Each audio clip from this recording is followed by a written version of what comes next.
The concept for EPARTRADE is basically, in my opinion, there's a big hole in the internet. So the internet started many years ago, but there's never been an online business community for racers on the World Wide Web. The need for EPARTRADE is actually quite obvious. Basically, people in the business of auto racing need a place online to hang out and get their problems solved. It's extremely simple for a buyer or for a supplier to interact on the platform. The first thing you need to do is sign in, which is free. And the second thing is, when you see a product that you're interested in, all you need to do is click on request more information. If it's a company, you click on request more information, and then from there, it is forwarded directly to the buyer or to the supplier. You can go to epartrade.com, you become part of a community of businesses in racing, and it makes sourcing products much easier than just on the internet or using Google. At EPARTRADE, there is no e-commerce. It's literally a connection just like at a trade show. So now, any time of the year, a buyer could reach out to a supplier through an email. More than that, it's a place to go just to keep current every day. So it's a good place to start your workday in your racing business or in your offices of your professional race team. And you know you're current when it comes to new technology, industry news, technical papers, technical videos, all of that and more. We're not looking for a million hits per day. All we want is people who are really the volume buyers of racing products in the racing industry to be part of the little world of EPARTRADE. We have racing businesses participating from around the world. So you get suppliers from around the world, you get buyers from around the world. EPARTRADE really eliminates having to travel, closing down your shop. Now you have a place to showcase globally your racing product and technology. Good morning from California, and welcome to Race Industry Now, the technical and business webinar series from EPARTRADE, presented to you by ARP and Performance Plus Global Logistics. I am Francisque Savignan, the founder and CEO of EPARTRADE, the global platform for the performance and racing industry. This is episode 229, and we're going to be talking with Kelly Moss, Road and Race. With me this morning are Judy King, the co-founder of EPARTRADE, and our terrific host, Mr. Jeff Hammond. Judy? Thank you, Francis. I'm excited to be here today, but next week I'm not going to be here, unfortunately. We're 230th one. I'm missing AED Products, good friends of mine, Al Lowe and Murph McKinney, great chassis builder, but I'm headed off to Detroit for, we put together a motorsports panel for GV Sets. It's Ground Vehicle Systems Engineering and Technology Symposium. We want those buyers using this platform. So I'm off next week to Detroit and trying to get those buyers on this platform. So, and Jeff Hammond's going to be joining next week too. So on to you, Jeff. Jeff, you're on mute. You're on mute. Ah, there we go. Jeff is on mute. Okay, I'm not muted anymore. Not muted anymore. I apologize. Good morning to you, Francis, as well as Judy, and very excited about today. And you know, Judy and I were talking the other day, Francis, briefly about the Kelly Moss folks, and I was sharing with her what I thought and could expect about this this webinar. And she says, well, maybe you need to hang on here a second and let them explain it to you. They've got some really interesting I think presentation here today. So I'm really jazzed up about the fact that we're going to get an opportunity to go off-roading with a vehicle that really doesn't belong off-road, I guess you'd say, in the very beginning, as far as the concept's concerned. So I'm excited about today. Okay, it's all in your hands. All right. Good morning. I believe I'm looking at, is this Jameson? This is. Hey, good morning. How are you doing, sir? Pretty good. Yourself? I'm doing well. I'm doing well. And is Victoria with us? She should be. I'm right here. There she is. I'm right here. Hello. All right. Well, like I say, I didn't want to leave you out. I want to make sure we got the introductions correct and everything like that this morning. And as I was sharing with Francis and everyone before I got to say good morning, real excited about today. I love the concept here, and I'm really looking forward to y'all sharing and showing me the ins and outs about what you folks are doing and what you have to offer. Wonderful. Well, with that, I am happy to get started. I'm just going to do a screen share here.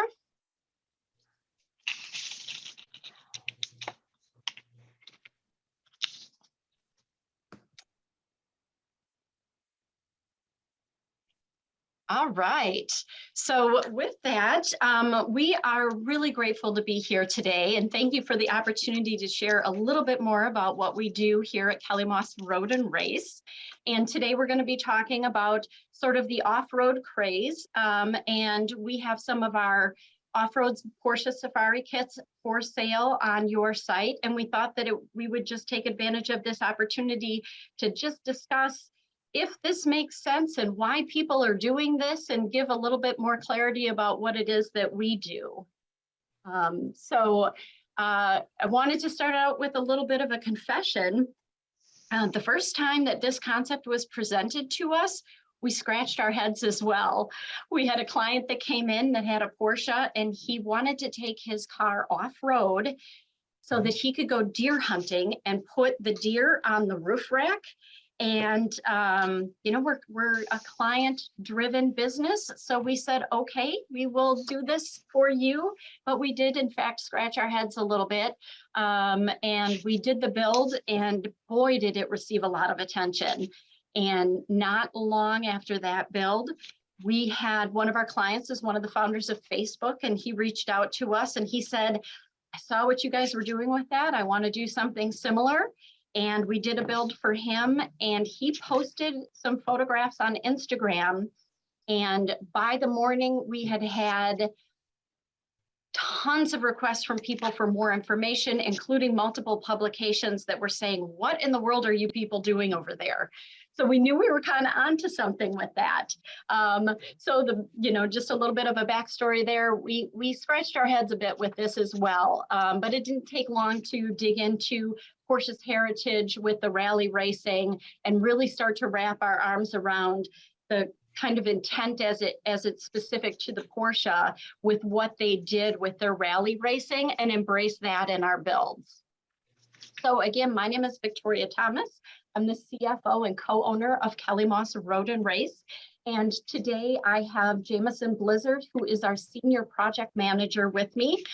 We pulled him out of the race shop and are going to have him available to answer any technical questions that anybody might have, and also give us a walk around on two of our Porsche builds, one that's in the very beginning stages and one that is in a completed stage. So if you want to just play, for those that aren't familiar, Kelly Moss's heritage is deeply in racing, track racing, but I believe someone there was going to play this kind of commercial that tells you a little bit more about who we are. Achieving over 30 years of winning on and off the track is no easy feat. As a matter of fact, no other company has ever achieved what we have. You need the right team, a team of the brightest minds, a team that has followed the same performance-driven philosophy since 1988. Our success in motorsports has allowed us to develop a rigorous testing process for every aspect of our business. By tying these proven methods into each car build, we've created world-renowned custom vehicles from the ground up. Whether you're looking to tap into the most comprehensive online driver development program in the industry, bring your next custom car build to life, or compete against the world with our first-class trackside support program, our winning history provides confidence that no other can match. That's the Kelly Moss difference. So that's just gives you a little bit of an understanding of our company and the heritage of our company. So we, again, are deeply founded in our racing roots, and we are fundamentally performance driven. Oops, sorry, I pushed the wrong button there. So performance is what drives everything we do. It's, the overarching for our racing and then also for our builds. And again, just to give some more backstory with regard to Kelly Moss, we have 31 national championships. And in 2021 alone, we campaigned 29 race cars. We were the inaugural season champions for Porsche Carrera Cup North America, as well as Porsche Sprint Challenge. We ran in Porsche Club of America, as well as Pikes Peak, with 100 podiums and 4 national championships. So why in the world would anybody want to take these beautiful cars and go off-road? I think that that's the first question that we typically get is, why are you doing this? Certainly there's the adrenaline of the performance and taking it off-road. That's absolutely a factor. We are firm believers in the value of the asset of Porsche, and even with the modifications that are happening with them going off-road, the value retention is incredible. It's super true to Porsche heritage to be using and driving these vehicles. And we have a whole different group of people that are coming on board onto the brand and using these vehicles in a different way. And again, our joy is in seeing them actually used and not being collectors and sitting in garages. And finally, one of the reasons people want to do it is there's a great escape from people, from technology, getting out in nature. All of those things have to do with pleasure. And I can tell you that we absolutely stopped scratching our heads about why people were doing this when we got out there in the desert in one of these cars and just started having a blast. For me, I tend to be one of the people that worry a little bit when all of our guys are on track and they're going 160 miles an hour and, you know, potentially hitting walls and all of that. With the Porsche builds, all of the fun is happening at like 45 miles an hour in an incredibly safe environment. So my joy comes in being able to really go out there and have some fun in an environment that is less dangerous. But that said, one thing that's incredibly important is there are very visual things that you can see with these off-road builds, you know, talking about the roof racks and the big wheels and the light kits and all of that. Those are aesthetics, and aesthetics are not performance. So one thing that we always want to caution people on is clearly we believe that we are providing an incredible product. There are other people out there that are doing these builds that provide real quality products. Lee Keen is one of those people. TJ Russell does an incredible build. So just a caution to people to not be sort of drawn in with regard to just the aesthetics and to focus on the performance. Because if you're going to be doing an off-road build, the last thing that you want is something that looks like it, you can take it off-road and you wreck the whole thing when you go off-road. And Jameson, can you talk a little bit more in detail of some of the things that make us more performance driven and things that we're focusing on our builds? Yeah. So we focus a lot more, not just on the performance end of it, but the long-term and reliability of things. You know, we focus our time on between bump steer, axle angle correction, reinforcing the control arms, the ground clearance from the exhaust, including the approach on the front end of the bucket. So yeah, we spent a lot of time in doing a lot of R&D on that stuff. Great. And just to give you a little bit taste, what you see in front of you is a picture that went viral on the internet. And what this was is the very first time that we showcased the Safari build that is on the bottom. That actually had a tent on the top of it. And you could climb, there was a tent with a ladder and you could climb on top. And I was actually up in the tent on top of the car at a Radwood car show, and people were walking by saying, there's no way in the world that car is going to support people on top of it. And I said to my husband, Andy, people are questioning the integrity of the build, of the quality of the build. And I said, I think what we should do to show the degree of what we're putting into making sure that this can hold the weight and that it's a really solid quality build. I said, let's take some of our bigger body shop people and have them standing on the roof rack and take a picture and put it out in the internet. And if you look at the backside of that picture, you can see some of our bigger body shop guys standing back there. That was my vision. And my husband said, let's put a car on top of it. So we actually did a whole video where we videotaped the entire process of actually taking one of our race cars and putting it on top of this. The roof rack is tied right into the frame. And it was just a visual to show to what degree we have design integrity when we're talking about doing these builds.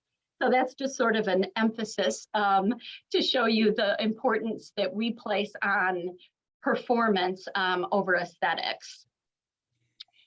So some of the items that should be taken into consideration if you're thinking about doing one of these off-road builds, certainly budget. That's definitely going to be a solid starting point. In addition, timeline is incredibly important. These builds take, depending on how much body work is involved and what your donor car is starting at, these builds can take up to 18 months. And so having a concept of what your timeline is, for sure, if you're the type of person that gets enthusiastic about something and doesn't want to wait, buying one that's in existence as opposed to having one built from scratch is going to scratch that itch much easier. But another thing to take into consideration when you're looking at this is the intended use. There's a lot of people that are more interested in doing sort of a cars and coffee thing. There's people that really, really want to go out and go into the desert or frozen lakes or some of the different areas that we go. They're wanting to really push the performance of the vehicles. There's other people that are just living in areas that have incredibly rough terrain and are just trying to contend with the types of roads that they're driving on and have a little different type of suspension while still having some fun. So those are some of the things that you'd want to be taking into consideration when you're thinking about the builds. And Jameson is now going to share his screen and take us on a walk around of what we call a donor car, or the very beginning stages, what the car starts life as, if you will. And he's going to show you, we have one in the shop that's just at its beginning stages right now.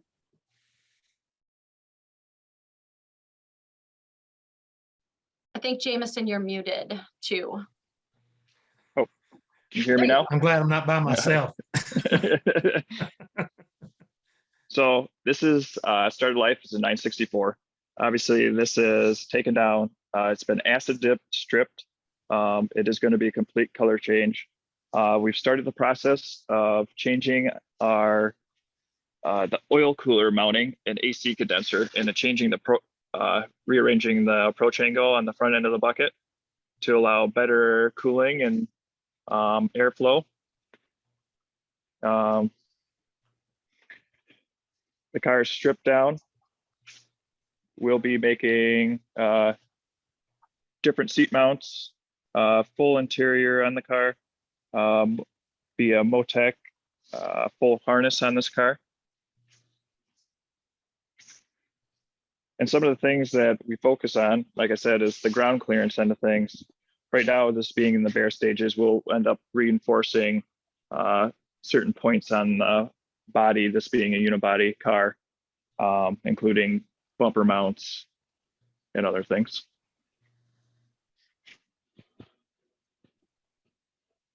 Great. Some other items that are of consideration when you're thinking about doing one of these builds.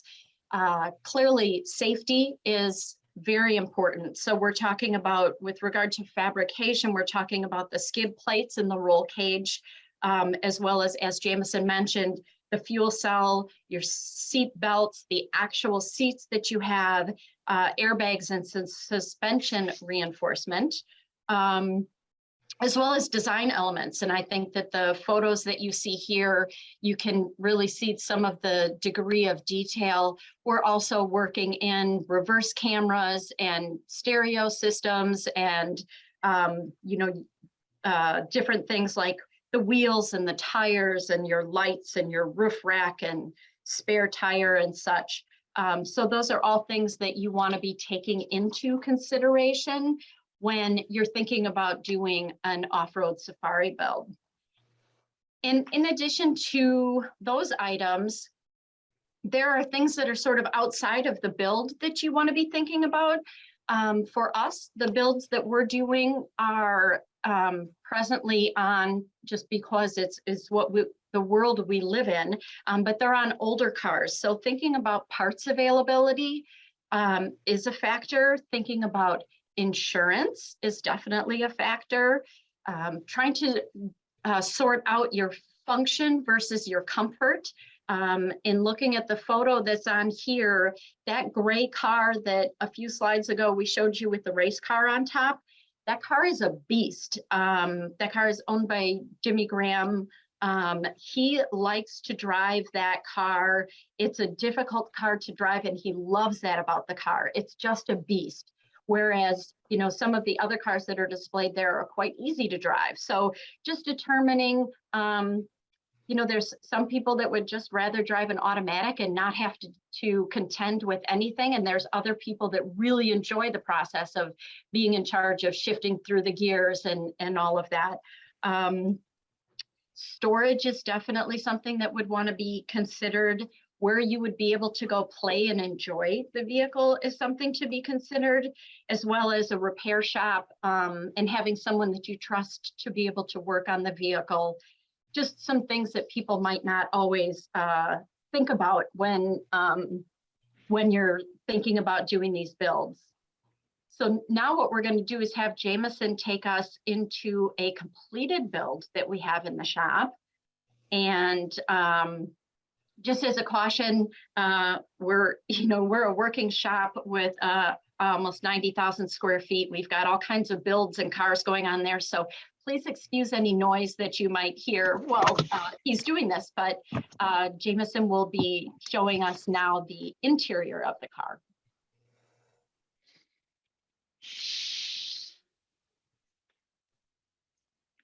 So starting out with a car that we recently finished, we have a custom center console with a Porsche Classic radio.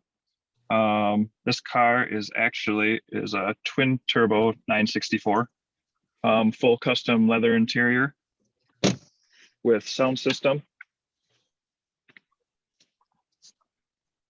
Per client's request, he decided he wanted a shovel and an axe to take along on his adventures.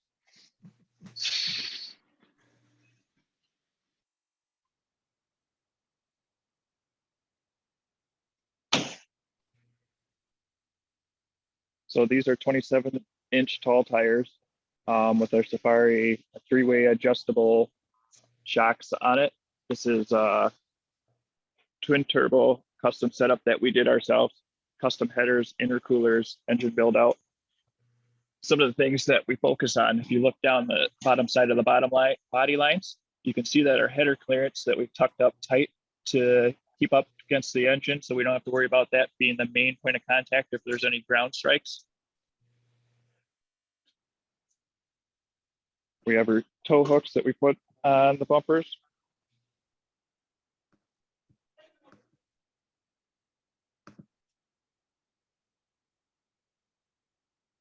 And this also kind of focuses on the skid plate, and then also the relocation of all the all-wheel drive controls, the battery, and the power brake assist system with the oil cooler AC condenser mounting for the ground clearance.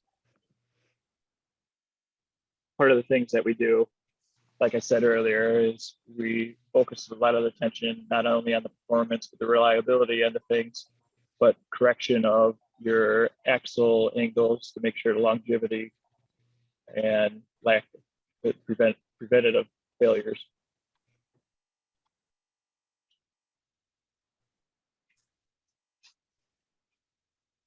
We also have the custom carbon hood pod that we do in-house.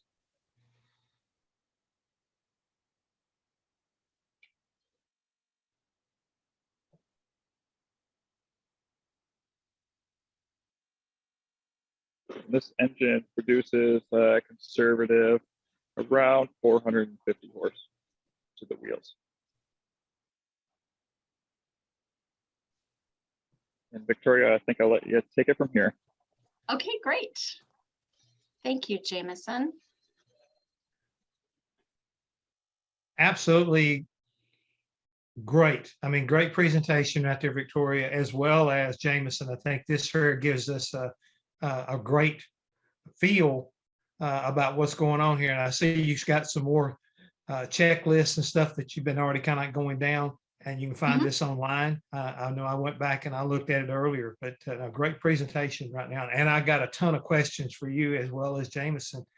Wonderful. Once you feel like you're done, showing us all the bells and whistles.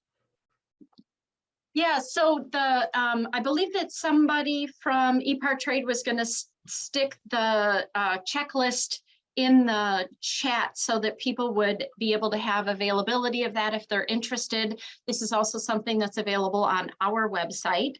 And I am happy to answer any non-technical questions with regard to the builds. Jameson is definitely more technical savvy than I am, but there's quite a bit about it that I do know as well. Well, I think the first question, that I had written down here, the who, the why, and the how all of this came about, and understanding that you guys were in a form of racing, and again, I don't know exactly what series you specialize in, but it's clearly, road racing and representing Porsche and whether or not, it's endurance racing or whatever, but you had a basis there and a connection with the brand. And I'm just going to say it, the brand Porsche. But you had a customer come in and hey, I want this. I want to see if I can do this. Because I mean, a lot of people, when you fall in love with a brand, in this case, Porsche, I want to do everything from my passenger car to my play car. I want it to be a Porsche. So with that being said, how long did it take you to get this first build done? And then how far down the road are you now? How many cars have you built? Do you have more than one location in the United States or around the world that is doing this? I mean, what is the next step, and where are you in this process? Jameson, how many builds do you happen to know off the top of your head how many we've done? I do not have that number handy with me. I would guess that it's probably 10 to 12 that we have done. Again, the process takes around 18 months to do, and we do all of the work out of our facility located in Madison, Wisconsin. Our facility has everything from a carbon fiber shop, an engine shop. We have a body shop here. We have all of the interiors is custom done here. We have three full-time interiors people that work here, along with the actual race shop here, including the dyno room and all of that. So we're able to do everything in-house, which is wonderful. The graphics, all of that, so we can control that.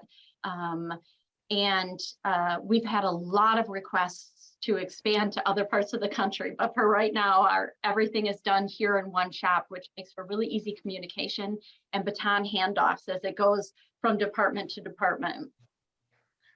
Well, we're already getting some questions from our viewers, and I'm going to go ahead and open with Greg Funk's question because it's along the same lines of one of the areas I wanted to go down, and he wants to know, very nice work, and all these buildups up to off-road, are they up to off-road standards, and does anyone race them in the Baja or a similar car to yours? Because that's one of the things I was curious about, because you originally mentioned Pikes Peak, and I was wondering about Dakar, just, you know, where could or where can these cars go, or is it wide open because the sky's the limit? To answer that, I would say that we build to the customer's needs. We have people that play really hard in the cars, but I don't know of any that have gone to Dakar or anything like that. We would certainly be more than capable of designing and building a car to that standard. But again, we do it kind of based on what the needs of the customers are and what they bring to us. So everything is completely custom done. Okay. Here again, we've got a question from Bill McRae, and you know he loves the presentation. And he said y'all work with the Porsche factory team directly, and he says it reminds him of Porsche racing in the Dakar Rally in the early '80s. So is that going on now, or is this something that that you've come up with and that you're doing on your own? Again, just client driven. So meeting the needs of the requests that are coming in, the ability to be so fundamentally performance driven brings people in that, again, we design specifically for what their intended use is. There's no reason to be as focused. If there's different components that you're going to focus on, depending on if somebody's wanting to go to Cars and Coffee, if somebody is a part of, we have clients that are a part of off-road clubs where they all get together and go off-road and go on different tours that go through, little streams and all of that type of stuff.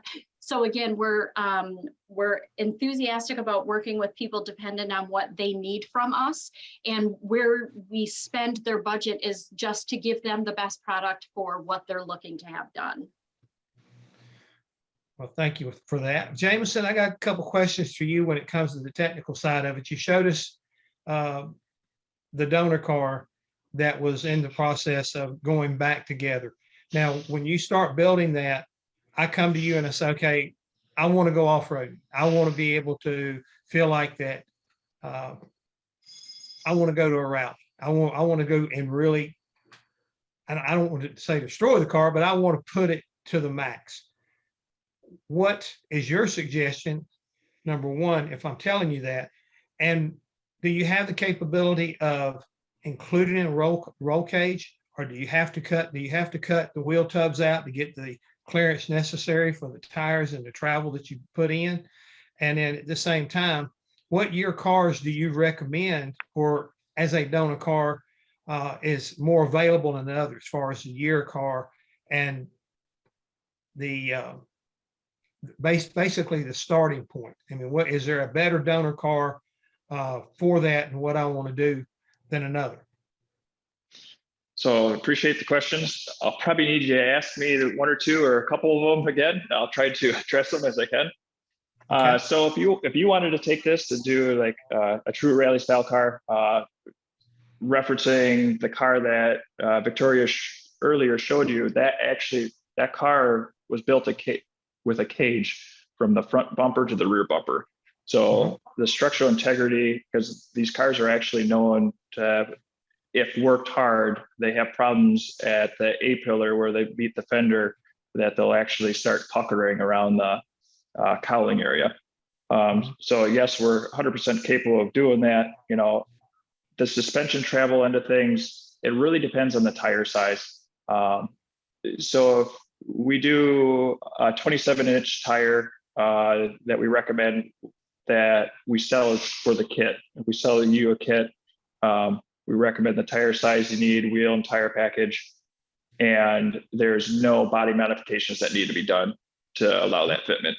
If you creep up to like the car we did that Victoria showed you, that's almost a 30-inch tall tire, you start having to get into the body a little bit to allow that clearance for the turning, to still have the turning radius that the car is enjoyable to drive. Maybe you can help me with a few more of the questions that I can try to answer. Donor gears. Yeah. What car? If I'm out looking for one, I say I want to do this, but I don't have a car, and I'm looking for a donor car. And do you can you steer me in the right direction of what you think I would need? So I think a lot of it depends on your intended use for the car. You know, we can do like the F body or G body, and then, or we can do, you know, the 964 base car. There's the options up to the customer what their intentions are with the car. You can have all-wheel drive or you can have two-wheel drive. There's benefits to both. Balance the car out with the two-wheel drive, or you want to work it in a muddier, sandier, you know, depending on the terrain you're in. You know, so ultimately, I think it's up to the client, you know, what their intended use is. With the cars and the donor cars, do you find it necessary to replace, like, you know, spindles and hubs and, you know, different things in the drivetrain, or are you able to use the donor cars factory parts? So we do on, say, a G body style car, we do have on our shock package, they're actually upgraded spindle, and they allow for a larger ball joint. So we go to a larger ball joint, which that's the biggest problematic area. We also reinforce the control arms. We make our own control arms, reinforce them, because that's the next lowest point of contact. The hubs, typically you can reuse that. You know, other than that, modifications come with the control arms, the axle correction. You know, if you're doing a 915 box, you know, we'd like to upgrade the axles, and also a lot of times it's a good practice to, when you change the angles of the axles with a car with higher mileage on it, you know, it's always good to start off with brand new axles, so then they don't have that memory of that angle, and then you get a harmonics or vibration. Victoria mentioned that you guys have the capabilities of doing all the fabricating work and interior and all that kind of stuff. And I think you said in your walkthrough that your engine that you showed us in the completed car, it was done there on site, so you guys can rebuild the stock engine and put the turbos on it. You can do the whole thing turnkey at your facility. Yep, start to finish. So at our facility, we have a all-wheel drive chassis dyno. We have an engine dyno. We have a full engine build room, clean room. We have the fab shop, and we have a lot of talented people that work here. Since you brought that up, the talented people that work there, how many employees do you have, and how big is your overall facility? That's a Victoria question. So the overall facility is almost 90,000 square feet. And on our team, boots on the ground in Fitchburg, we have about 70 people. Overall, we have about 135. So for our race teams, people can live anywhere in the country and just fly in. The majority of the racing that we do, it's all full season racing, so we can have the same drivers pair with the same crew, but they are not required to be located in Madison, Wisconsin, where it can get down to 40 degrees below zero. So a lot of them live in warmer states. Smart people. Saying 90,000 square feet, that means you basically could put a racetrack inside your shop if you needed to. It's pretty big. The other, talking, made that statement, but the reason why I said that, do you have a test track close by to your facility? And, are you able to go and, not only test the race cars that we see that you're running around on an asphalt racetrack, but do you have a place to go to even try or let somebody try an off-road version of the Porsche? Well, we have a couple of tracks, fortunately, that are fairly close by. Blackhawk and Road America are both tracks that are fairly close by. Typically, our shakedowns of our race cars are going to happen here on our dyno. And we go testing before almost every event that we do around the United States and Canada when we're racing. And fortunately, the off-road cars are street legal, so we can just go find a place to play. But the big heavy shakedowns that we do before we release each build are typically happening. The majority of our clients never see our shop. We're blessed with having a reputation of 35 years of excellence. So the vast majority of our clients don't come here. So a lot of the shakedowns happen when we deliver the cars to the clients. We were, we enjoyed having Jeff Zwart do a shakedown of one of our builds. The people from Hoonigans are friends of ours, Larry Chen, Andy, the other co-owner of Kelly Moss, threw him the keys of our very first Safari build and said, take it out in the desert and try to break it. We wanted to know what was going to go wrong. And we're very grateful that there was really nothing that went wrong at all. So we, the shakedowns happen on the frozen lakes and out in the desert and closer to where we are delivering the cars to the clients. So with what and where you are right now, what do you see the future as far as Kelly Moss is concerned? I mean, is there that interest level? Is it greater than expected? And do you have a need to expand at this point in time?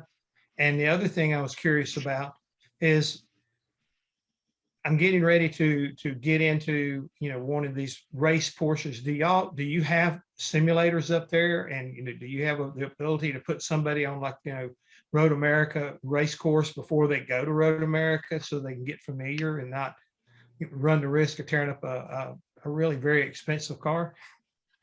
Yeah, so to answer that question, we are absolutely busting at the seams here. A lot of our, championship success on the track leads to a lot of growth in terms of people wanting to run with us. We probably get 1 to 2 requests to join our race team a week. We're at capacity in terms of having the talent to be able to provide a consistent experience to our drivers and stand behind what it is that we're providing. We could certainly have the client base to grow, but we want to control the quality. So that leads us to not expand as fast as the demand is. Both with our project builds and with our racing. We have incredibly talented technicians here and are really proud of the product that we provide, and finding people to that degree is more and more challenging, particularly, I think everybody's fairly aware of that. That said, with the degree of racing that we do, with the Ascension model of Porsche racing, road racing in the United States, we are entering the final tier of that Ascension model. So people are pretty far up in terms of racing by the time they get to us. We do, in fact, we're just having a 6-point sim installed in our shop to be able to do more simulation work. But the majority of our drivers are seasoned drivers that are very cognizant of racing and the experience, and we do more testing with them on track.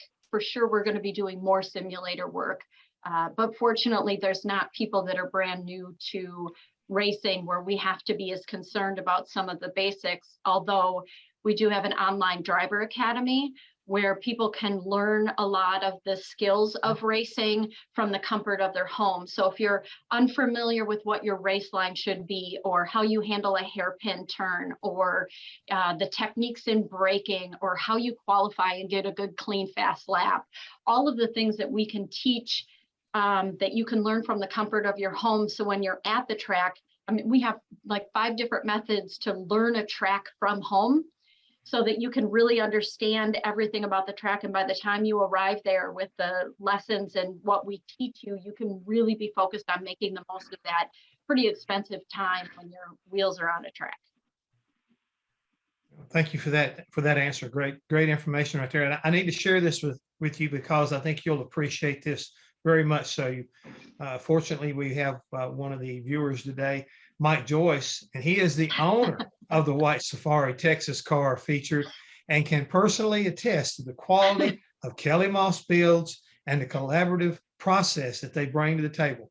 for their clients. So a resounding, y'all do it and you do it right. So, it's a great testimony right there by somebody who is benefiting and enjoying your hard work and all your due diligence. But because again, you got my attention early on in this webinar when you said that one of your customers came in and they wanted to build something to go deer hunting.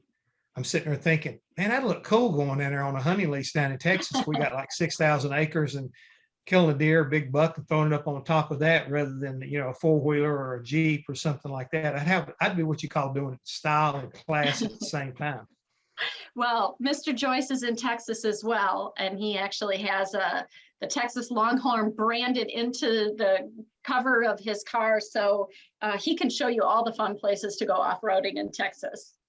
Well, y'all have been wonderful, and I see Judy is back. And so again, you've got a great product and you've got a brand that I think a lot of people can connect with and love to associate with. And it's pretty obvious that they don't want to push them off into a junkyard. Let's get them out and let's make sure we keep getting the best out of them. And you folks have found a great way to put them back into service and, turn a few heads going down the street. Well, thank you so much. We're really honored to be on with you guys today, and we appreciate the opportunity.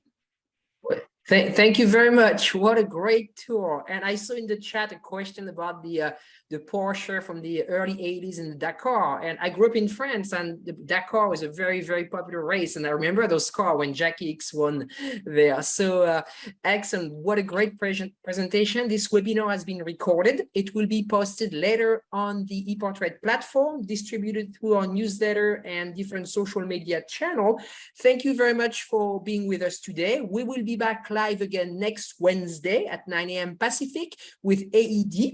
In the meantime, please take advantage of the EPARTRADE platform. We pushed Kelly Moss products right on the homepage. We built this platform for you. It's open 24/7, 365, and access from anywhere you are. So thank you very much, and we'll see you guys next week. Bye-bye. Registering on EPARTRADE is easy. Fill out your name, email, phone number, and create a secure password.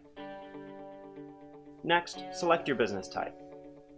Choose supplier if you're looking to display products or services and connect with buyers. Choose racing business if you're looking to find new parts and connect with suppliers. Choose race team if you own or are a member of a professional racing team. Begin typing your company name. We most likely already have your company in our database, which you can select from the drop-down. Then, enter your job title. Choose Claim Company if you'll be editing your company profile. Other members of your company can choose Join Company if they'd like to use EPARTRADE as well. You can view and agree to our terms of use here. If you'd like to receive our weekly newsletter, choose Accept. Click Register Now, and your registration will be submitted for approval. You'll need to confirm your email once it goes through. To keep our platform industry only, you'll be approved shortly after. If we require additional proof of business, we'll reach out. Welcome to EPARTRADE.